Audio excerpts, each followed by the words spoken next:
welcome aboard, everybody. Manchild Show with Boy Green Digital at MC Show Digital. Hey, while you're coming in the room, hit the old like button, man. Become part of our family here. And if you're not already subscribed, hit the subscribe button as well. Subscribe. There's our YouTube link at MC Show Digital. We are presented today by Northeast Roofing Professionals. Today's video brought to you by our friends at Sharky's, who will soon be having those outdoor concerts, Boy Green, that are so much fun here in Central New York. Sharky's right there on Route 57 in Liverpool. Fantastic venue, and we'll be talking about them all summer long. All right, time to talk Buffalo Bills today. We do it with our Bills insider from Cover One. It's the one, the only Anthony Prohaska. What's up, Anthony? How are you? I'm good. How are you? That's my favorite coverage. Cover One. Yeah. So, oh, yeah? Yeah. I just wanted to, I appreciate that. I mean, as a Jets fan, it makes sense. See if he really knows what all these covers are. Like, we'll just take him. You'll just take him to the woodshed about, different defenses and formations. And go ahead, Anthony. Yeah, you can ask a former football player. He thinks he's shrewd because he played some semblance of running back in high school that he knows about that coverage. Wow. A little Rudy over here, little Rudy guy over here. Wow. Ran through a brick wall, never played, that kind of thing. No, I was going to be mean and make a Jets joke. I'm not going to. I was going to let you finish it. I said, "Wow, Lurch, move out of the way," and you're like, "Lurch, like." No, some semblance. That's one of the most insulting things I've ever heard. That is such a backhanded. It is bad, right? That's not. I don't even think that's backhanded. That's right up in front. That's a punch right front-handed. It's downright mean, isn't it? It's downright ornery. And that is a front-handed slap right in the mouth. Lurch, please, why don't you ask the first question? I'd hate to, I'm more of a backup. I'm more of a role player. I just sort of play where I'm called upon. So let's let the franchise players. It's called the Manchild Show, not the Boy Green Show with Manchild Digital. So please. Some semblance of a question. All right, Anthony, let's start with losses first. AJ Epenesa headed to the Browns. So let's talk about it, a one-year deal. Again, he had a nice role with the Bills, a good player that the Bills drafted, so we'll call him homegrown. Give me your thoughts about that loss, and is it a big loss, or was it an expected loss for the Bills? I think it was expected. I think he was their first pick in the draft that year because it was a second-round pick because the first-round pick was traded for Stephon Diggs. I don't think he ever lived up to a true second-round pick, but I always thought he was a better player than he got credit for, especially in Buffalo. Again, it was because he didn't live up to that second-round billing. I think he was looked down upon a lot. You'd think, like, okay, like if a guy's in the second round, he's probably at the top of the depth chart. He's a regular starter. And Epenesa was more of a role player and a rotational guy, but I thought he was good as a role player and in a rotation. I think he can be a mid to low end edge 3 or a really high end edge 4. If he's the edge 4 in a room, like you're starting to cook a little bit, and that's a fun thing. I didn't expect him back just because of the change in defense with Jim Leonard and then going and getting Bradley Chubb. There's just a lot of sameness in that edge grouping now. And so I think, or at least I would like them to go for more like juice and dip and bend and athleticism at the edge spot. Epenesa really isn't in line with that, but he's still a good player. Good for him to still be in the league and still getting paid, and we'll see what he does in Cleveland. So maybe you just answered it there, Anthony, but with all due respect, because that's what you're supposed to say when you immediately blunt an insult, yes. But that's neither here nor there, I suppose. I said with all due respect. Yeah, right, exactly. $5 million. By saying, in all due respect, you thought you were a running back in high school, that would have been better. That would have been worse. Anywho, AJ Epenesa, that's sort of inconsequential money. With all due respect, like that. That's not. I'm curious the Bills' reaction to that because, and Anthony, that it's not always as plain. Just because AJ is willing to sign a 1-year deal for $5 million with the Browns does not mean he's willing to sign a 1-year deal for $5 million with the Bills. Yes. Sometimes it's just not happening. Hell, we just heard that story this week. Jason Light and then the Mike Evans situation. He said we blew the 49ers offer out of the water, but he just clearly there's nothing more we could do. We had a significant offer. We wanted to keep him here, a one helmet guy. He didn't. He wanted to go there. So money's not it at the end of the day. I'm sure this is the first time Mike Evans and AJ Epenesa have ever been in the same sentence, but nonetheless, Anthony, on AJ, was there any thought that wow, shouldn't we have just brought him back? I think it's twofold. One, I think he's not as much of a fit or a need now in this defense, given what they're trying to do at the edge spot, or what I would like them to do at the edge spot, I should say, where you need more of an edge outside linebacker. And then knowing you've already got Chubb and Rousseau, and Hoyt can do some different things, but you've got three, again, more power compression type of guys, although Hoyt is a bit different. Chubb gives you a little more athleticism than he gets credit for, but I think Epenesa was more just in the mold of like a straight line, linear type of dude, and you kind of want something different. And then on top of that, even though it's a 1-year contract, like worth up to $5 million, they don't really have like the space to do that unless like they really need to. I mean, they're out here trying to, CJ Gardner Johnson's getting like a 1 year up to $6 million, and then they're signing Geno Stone. Like it's a lot of piecemeal moves after, I think Chubb's contract was fine, but trading for DJ Moore, they committed a lot of money to DJ Moore when they didn't really have a lot of money. And then they also got rid of, a second round pick or, sent a second round pick packing in the DJ Moore trade. So you already didn't have a ton of draft capital. Now you have kind of still roughly the same amount, but you've lost a earlier pick. And then the cap space, I just think they have to be super frugal with every move. And unless it's like a true need or value, they're not going to go for it. And I just don't think Epenesa ticked enough boxes when it came to the need and the value and what they could spend. Anthony, did it tick you off at all, or do you think it ticks Bills fans off at all that Jalen Waddle apparently was available for the right price? The Bills did go out and get DJ Moore, but, if I had my choice between those two guys, I know who I'd choose. So give me your thoughts on that deal that happened just yesterday and whether or not that might make some Bills fans a little irritable this morning. I think Bills fans were annoyed with the whole Waddle situation going back to the trade deadline. And then I think that was even reported when the trade happened that the Bills had reached out, like wanted to do a deal. And Miami was like, no, we don't want to trade him to you. We don't want to trade him in the division, which is very understandable. I think that also happened a little bit with the Bills and the Jets too. I don't remember who on some other deals potentially I'm not even making a joke. Like when the Jets were like trading everyone away and it was like, oh, maybe the Bills can get in on some of that. And I was like, no, the Jets aren't going to do business with the Bills, which I get and is understandable. That was Garrett Wilson, by the way. Yes, thank you. I had Benjamin Albright on my show, and this was like, I didn't have this in my notes at all. Like, sometimes an interview just happens, and he just brought up something. I said, wait a second, what'd you just say?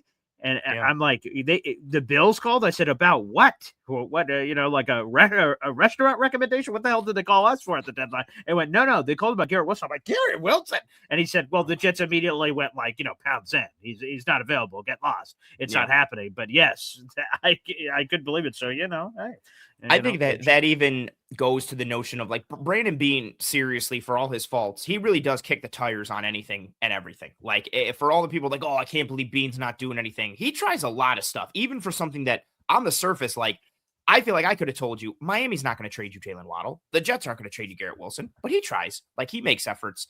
I think eventually what Waddle went for, the Broncos got Waddle and a 4th round pick from Miami in this draft. The Dolphins got the Broncos first in this draft, which is 30th overall, and then a 3rd and a 4th in this draft as well. If I'm the Bills, I think that's too you can't give all that up for Jalen Waddle. And to kind of put everything in perspective for a lot of the wide receiver conversations for the Bills this year, right? Obviously, what the Bills did with DJ Moore and then the Romeo Doubs deal with the Patriots and the conversation, now Jalen Waddle. Out of those 3 guys, in totality, between the player and the deal, or the player and the cost, I should say, I would rather have Romeo Doubs first. I like him as a player, and the contract is cheaper than Moore, and you wouldn't have had to give up a trade. I would take DJ Moore's deal and everything in totality second, because I think while I do think Waddle is the best receiver out of all 3 of those guys, I would have rather had Moore for a second than have Waddle and had to have given up a 1st, a 3rd, and a 4th, especially with his injury history. I just think that's a little risky in and of itself. Like he's playing banged up a lot. He's missing games. I think there was some initial reaction to like the Broncos got Waddle, but then I think when a lot of fans saw what it cost, I think they started to make peace a little more with DJ Moore and even appreciate that deal a little bit more. All right. Tell me this, Anthony, because Jet fans have certainly experienced this. And I've seen some Bills fans complain about this. And I sort of thought it in the back of my head, but I'm like, I don't see any Bills fans talk about it. So maybe it's just a made up narrative. But Brandon Beane has been very willing to talk to media outlets about like big misses. I was in on that one. And then, but like it didn't happen. And I've seen that several times from Brandon Beane. And I love the transparency to talk about and that's cool for the football nerd in me, like, oh wow, this trade was here, and he explains all the intricacies of why it didn't happen. But like he does that a lot. And I don't think if I was a Bills fan, I'm not, but I would think if I'm a Bills fan out there that like hearing how close we were eventually it falls on deaf ears, dude. Make the deal. Do what you need to do to pull off the trigger. Because, like, I would sort of get annoyed with it after a while. And I saw a few whispers about it from Buffalo fans that said, okay, I wasn't the only one who was thinking it. Yeah, I think there is like a little frustration of the kind of like always a bridesmaid, never a bride type of deal. It's like, all right, dude, like you don't have to keep doing this. And what I think is more interesting is early on in the Bills' tenure between Brandon Beane and Sean McDermott, everything was very tight-lipped. They would speak in generalities, like, and just speak with surface level stuff. They didn't give you a lot of peeks behind the curtain for anything. And again, I always use the Stephon Diggs trade as an example. There was no rumor of that. Like even the Antonio Brown deal they tried to swing before that, those came out of nowhere. Like there was no like, oh, reports are the Bills are in on Stephon Diggs. Like it just happened. Same thing with the Antonio Brown deal that again wouldn't end up becoming anything. And then I always remember too when the Bills were in on JJ Watt. And Bean got asked about it or something about it at the combine that year. And he said, you can't really tap into a lot of these reports because whether you called and spoke to a guy for 1 minute or you were on the phone with him 5 different times for 5 hours each, it gets reported the same way as like, oh, they're interested or, oh, they called about this guy. And I think it's funny how they went from being, and including Bean, went from being so tight-lipped and buttoned up and playing off, oh, yeah, we were interested, but you got to take that with a grain of salt. To now, it just seems very much like, well, yeah, I called and I tried and I did this. I feel like there is some semblance of, and especially after seeing him kind of crack a little bit with the wide receiver stuff last year on the radio, I think he understands more than ever public perception of things. And I think he is trying to do his version of damage control a little bit and trying to show like, no, look, I'm trying. Look I'm doing all this stuff. Guys won't dance with me. I'm at the dance. I'm asking, people won't dance. Like it takes 2, but I can't do this, then that. It just seems odd, the timing of all of it. It could be me reading too much into it, but I've just noticed the pattern and things they've said this offseason, the things that have been leaked to the media, the things that Bean and Brady are saying in interviews and press conferences. And I think a lot of it is, again, maybe not damage control, but maybe posturing for the public and kind of putting things outward in a way to maybe protect themselves or rebuild their image a little bit because they understand where they are right now.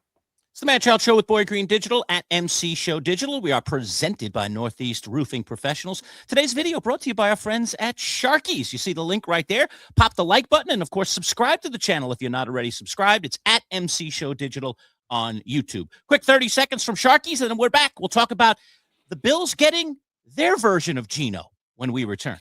If you plan on throwing a party, whether it's a wedding, clam bake, birthday party, graduation party, a party, company picnic, oh, and did I mention clam bake? Sharkies is your party headquarters with 3 indoor options and a plethora of outdoor options as well. All in a park-like setting with a big stage and over 7,000 square feet of covered pavilion. So rain or shine, we've got you covered. Book your next party now. Go to SharkiesBanquets.com. Sharkies in Liverpool, making parties historic every single year.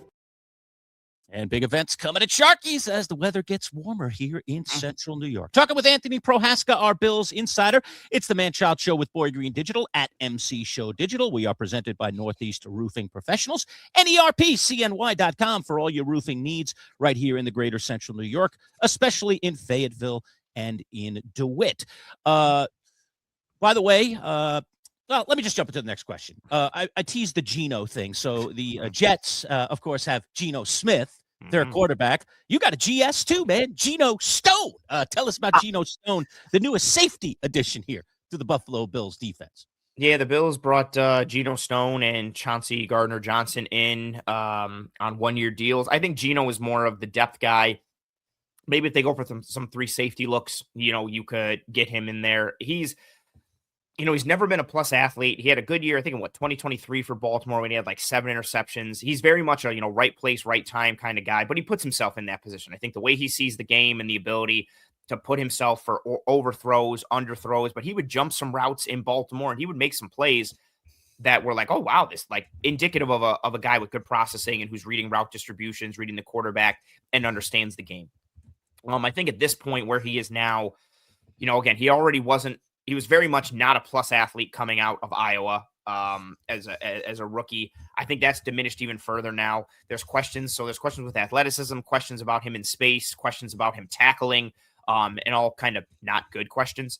So I think he's very much a safety 3. I think that's fine as a safety 3, right? If it's somebody you want to bring in for some dime packages or 3 safety looks, or you have an injury, you have a proven vet back there who like at least understands the game, and no one has like a rock star safety 3, so it is what it is. But I think he's more the depth guy. CJ Gardner-Johnson, I expect to be the starter alongside Cole Bishop. And we'll see what that brings. I think that could be exciting, or I don't know, he could punch somebody in the mouth in July and be off the team. And I don't even mean that as a joke. I mean that sincerely. Like, he's just kind of a loose cannon, but in like a loose cannon in all the best ways. I've wanted CJ Gardner-Johnson on the Bills since 2023. I think they've needed, I'm not, I don't want to say that they're soft or make it seem like they were that, but I just thought they needed some guys with more sandpaper and more edge to them. And you don't get much more edge and much more sandpaper than CJ Gardner-Johnson. He just plays so hard, and he lets you know how hard that he plays. And so I think that's a really interesting addition. ESPN said the Bills' biggest remaining roster hole is inside linebacker. Do you agree?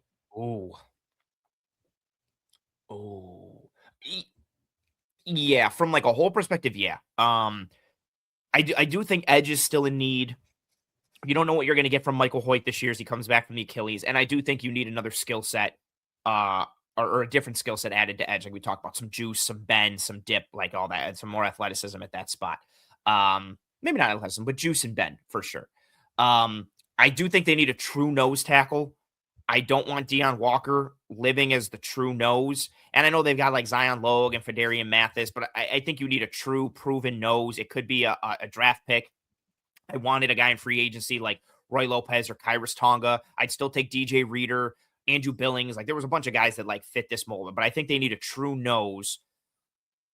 So I think true nose is a need. But yeah, it'd be between that and inside linebacker. For me, I wonder, maybe they think Dorian Williams is the guy to start alongside Terrell Bernard. Again, that linebacker spot is going to be more of a downhill thumper.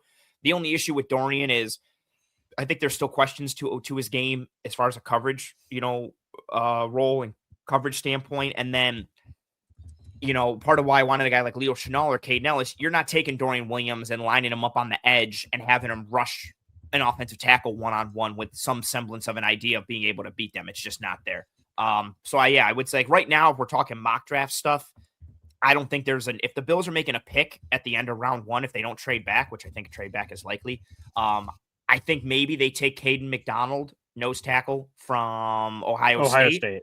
Yep. But I think it's more likely that they fall in love with an edge, or maybe they fall in love with an edge that they like that falls. But I think the top option would be linebacker. And I think it's understandable why you're seeing a ton of people are mocking CJ Allen from Georgia to the Bills. I do think linebacker is a need for them.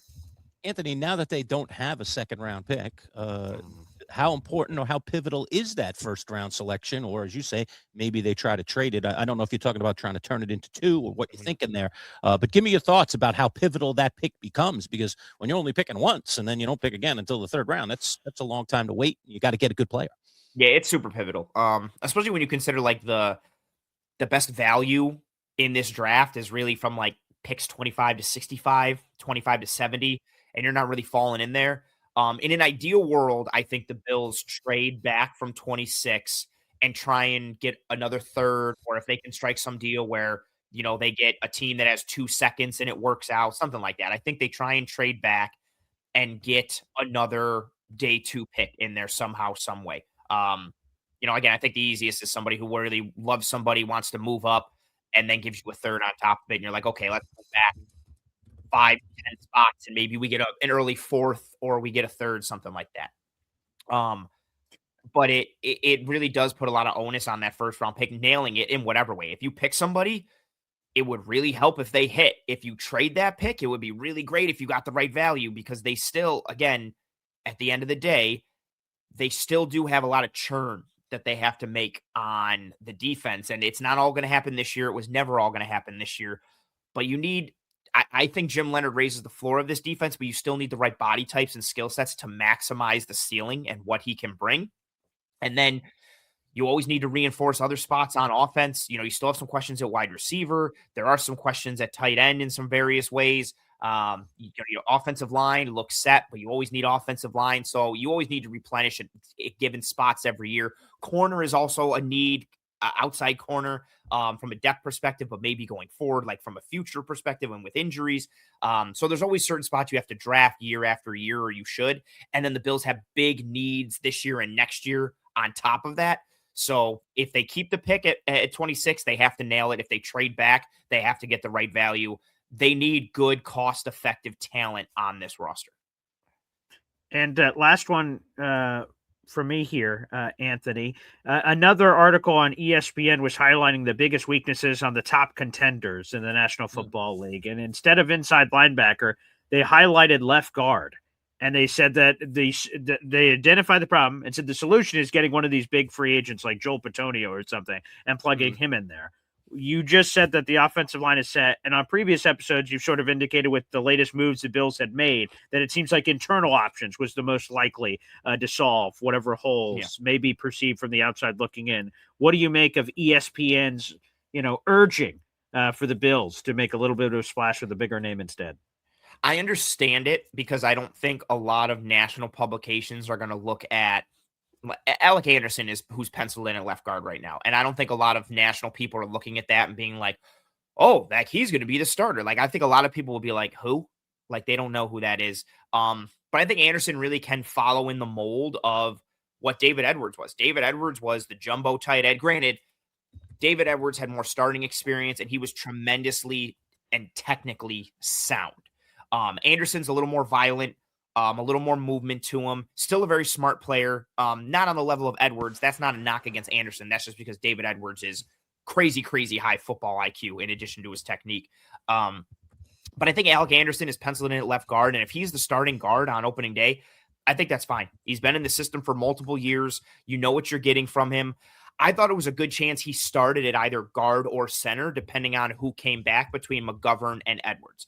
I know a lot of people had Cedric Van Pran Granger, the center from Georgia that they've had for a couple of years, penciled in at center if McGovern were to leave. But you could put Alec Anderson at center. You could put him at guard. I think with McGovern coming back, Anderson is your starting left guard. And I think that's fine. And I say fine, not as a backhanded thing. I think it's fine in all the best ways. Could they upgrade from that? Sure. Is it a hole and a deficiency? No. If you told me I could only add to inside linebacker or left guard, I personally would pick inside linebacker between those two.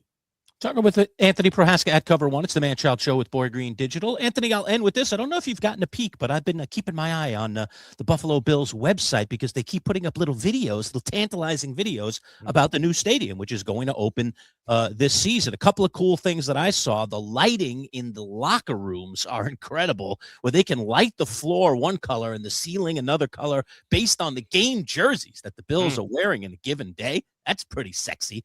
And they got a very cool on the outside of the stadium, actually, because they had some external videos as well, or some exterior videos.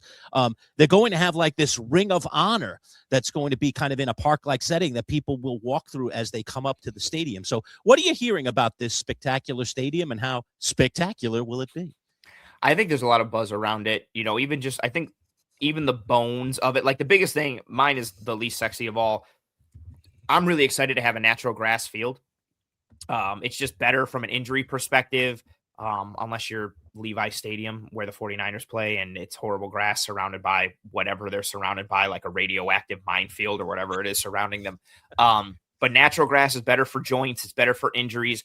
I also think it looks better from like a football aesthetic. There's just something cool about cold weather football games in November and December. And you can see the dirt kind of creeping through the grass a little bit, and guys' jerseys have grass stains and mud, and like the chalk from the lines looks good on it. So it's like little things like that, but there's a lot of bells and whistles on top of it. Just the way it's designed to mitigate like the wind in the stadium, and then everything outside, the exterior design, the Ring of Honor piece, the lighting in the locker room, the walk-in and the entrance. I think they keep dropping little breadcrumbs to kind of show how cool and unique it is. And you would expect, right? It's the newest stadium in the league. And all these new stadiums all have a lot of similar bells and whistles and cool design pieces. And it cost a lot of money and it used a lot of taxpayer money, and folks are upset about that. And you got to, buy a PSL before you can get your tickets, and the tickets cost more. So I think they're trying to do anything and everything they can, from a media standpoint to show how cool it is or how unique it is or how much of a value it is. And I do think there's a lot of cool stuff in it. I'm excited to see it open. Granted, I don't have season tickets, so I didn't have to pay a dime really towards that in some ways. Some other ways I did. But yeah, I think it's cool. And we'll see. It'll, again, I keep coming back to something we said on the show maybe a couple months ago, though. If the Bills are bad or they start out bad and things go wonky, man, that stadium is going to come under fire because people are going to be like, you fired McDermott and we're 1-5 and I had to pay $1,000 for this seat, blah, blah. Yeah, it's going to be used as a negative if things go off the rails early. So I know Paul enjoys that. I can see the smile. I hate to see it. That'd be tough. Bummer. Yeah. Real bummer, You would really hate to see that. Yeah, it's a shame. It's funny too. Let's the cover one aspect we talked about, it'll be good that the Jets can play a ton of that with DJ Reed and Sauce Gardner on the outside, two really strong corners to lock things down. And then having, again, a cornerstone guy up front like Quinnen Williams to really just work through things. And then having, a good first-round pick investment like Jermaine Johnson to work off the edge and really get a lot done. Elijah Tucker protecting up front for a first-rounder. Yeah. Yeah, 1,000%. Yeah. I feel really man, I think when the Jets took him, I was like, that's such a great pick. He's sincerely not even to kind of twist the knife. I'm not. If he's healthy, I think Elijah Vera Tucker is like one of the top 10 like interior offensive linemen in the league. He's phenomenal. He just is cursed. Yeah, he's just cursed. Well, I appreciate you, Anthony. At the beginning of the show, you see a big red shiny button in the middle of the room. You're like, should I press it? No, all right. Lurch pressed it 12 times. And then at the end of the show, you're like, you know what? Fuck this guy. Boop, boop, boop, boop, I couldn't resist. So it's so red and shiny, and it says "Don't press me." Hard to but resist. that just makes me want to press it more. Of course it does. Yeah. It's like that. What was that Staples button? It's easy. What was it? Oh yeah, easy button. Yeah, sure. Easy. It's easy. Yeah. All right, Anthony. Always a pleasure, my friend. We'll talk to you again in a couple of weeks, and you can take next week off. So enjoy a little time off, and we'll talk to you in a couple of weeks. The draft will be just that much closer by then. We'll see if anything is shaken in terms of trades or anything regarding the draft. Anthony Prohaska, Cover One. Thank you, my friend. Thank you for having me. Enjoy your weekend.